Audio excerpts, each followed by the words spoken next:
Format copy paste করার ক্ষেত্রে আমরা অনেক ক্ষেত্রেই কপি পেস্ট ইউজ করি।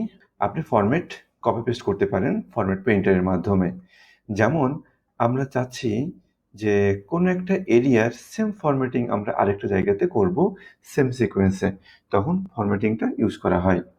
যেমন আমি কোনো একটা এরিয়া ফরম্যাট করতে চাচ্ছি একই ধরনের, যেমন এইখানে যে ফরম্যাটিংটা আছে আমরা চাচ্ছি এই ফরম্যাটিংটা এখানে আসুক, আবার এই ফরম্যাটিংটা এখানে যাক।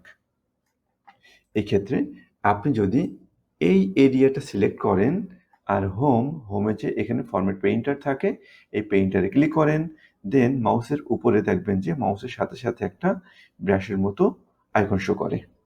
এখন যদি আপনি ক্লিক করেন, আপনি যেখানে ক্লিক করবেন সিকোয়েন্সটা সেখানে শুরু হবে। যেমন আমি এই যে সিলেকশন করলাম, এই সিলেকশনের একদম প্রথম প্রান্ত হচ্ছে এইটা, অর্থাৎ আমি যদি এখানে ক্লিক করি তো সেই ক্ষেত্রে মানে আমি সিলেকশন করলাম M4 থেকে M16 পর্যন্ত। আমি যদি N4 এ ক্লিক করি সেই ক্ষেত্রে M4 এর ফরম্যাটটা N4 এ পেইন্ট হবে, অর্থাৎ ফরম্যাট হবে।